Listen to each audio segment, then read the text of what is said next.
So what's up, everybody? This is going to be my first YouTube video of this nature. I just have a bunch of bullshit from years and years, but I recently discovered skiboarding, the sport, because of Talon Sei. If you don't watch his channel, check it out. I would post a link, but I don't know how to fucking do that. So anyway, I bought a couple used sets of SkiBoards on eBay and through the SkiBoards online forum, which is a dope ass place to get information. And it's one of the only forums I've ever been on where isn't constantly noobs getting flamed. So if you want a forum where you can check stuff out and not feel like a complete and total asshole because everyone's dicks, that's a place to go.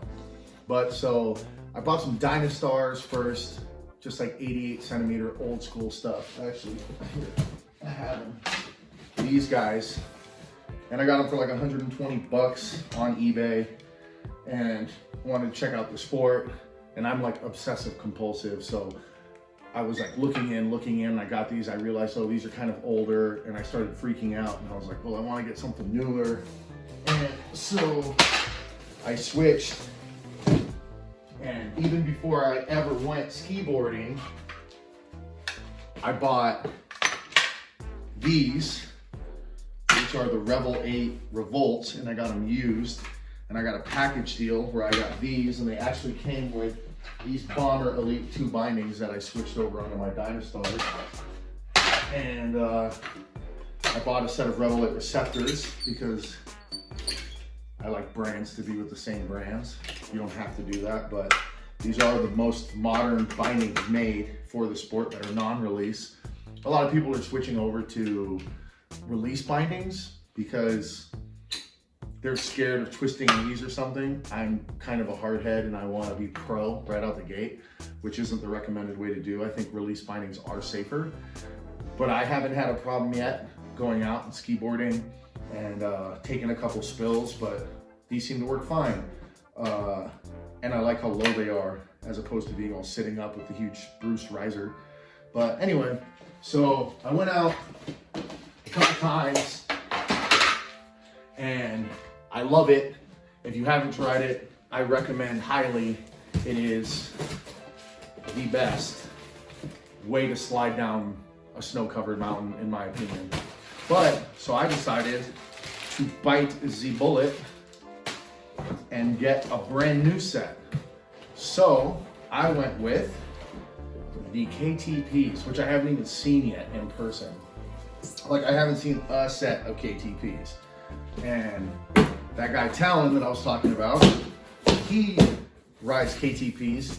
He just came out with his own design set. He helped RVL8 design a set of revolts, which I really like, and I would have gotten, except for the fact that I already have a set of revolts. So I wanted to try these. They are, at first glance, considerably wider.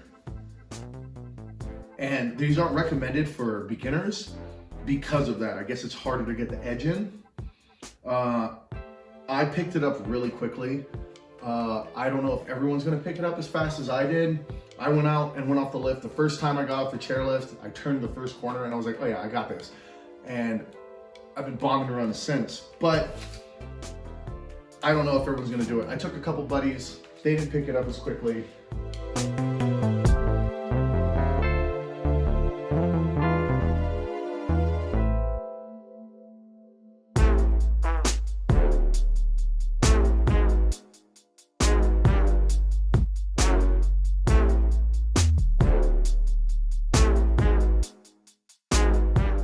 So I don't know, but for comparison's sake, these are my revolts. This is like a 2012 set, if I'm not mistaken, of revolts. I covered it with white vinyl. I took a piece of white vinyl and covered it over. I didn't really like the graphic on the top. I do like the bottoms of these quite a bit. I'm going to get another piece of vinyl cut. I have a plotter at my tattoo shop, and I'm going to cut vinyl that looks like Louis Vuitton Supreme and put it over the top of these so they're like super bougie. I'm probably gonna switch these receptor bindings onto these KTPs, and then I'll put those red bombers back on these so it'll be all red and white and look cool. But for comparison, you can see the revolts are 5 centimeters longer, so it's fairly close. But as far as width goes, there's quite a noticeable difference. So these should give a lot more float.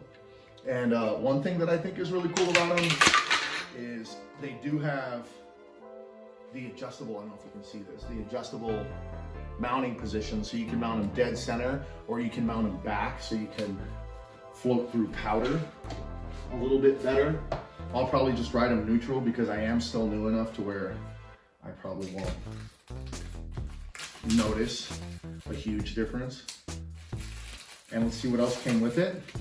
I got a little pack of stickers and some more of those cards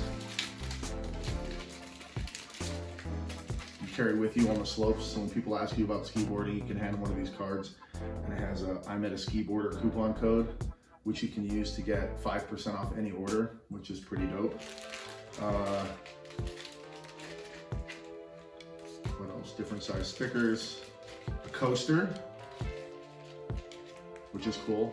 I can put my water on it since I don't drink. But little tiny stickers, these are tight. I'll put them on people's snowboards and skis when they're not looking. I'm not kidding, but I don't recommend doing that. I'm a pretty big dude, so I can fight if I want to. Also comes with a button. Just cool little swag pack, I guess. But yeah, I am super excited doing our own thing since 05. I like that one. I'm probably not gonna sticker up this board. Realistically, I'm probably going to vinyl up these ski boards as well. Here's the receipt. These were, I used the Talon Sei code, which is also 5% off. It's the same as the I met a skiboarder code, but I think it's cool to give Talon Sei credit because he did get me in the sport, and so at least Greco and the dudes over at RVL8 know that he's still influencing people. Seems like a really badass dude. I guess these are 101 centimeters. Those are 105. Yeah, the DLPs are 110. So 105 revolts, 101 KTPs, 319 bucks, $20 off.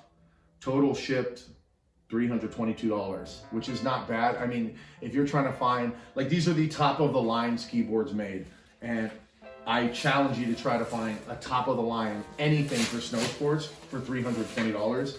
It's basically impossible. It comes with this DVD. I already have this DVD. It's actually in my DVD player right now. I watched it before my last ski board trip just to, like, you know, pump me up. You're not really gonna learn anything from it, but it is cool just to watch that stuff. Yeah, I really like these. I like the green sides. The design is super cool because it's individual per board. So you like have a left board and a right board.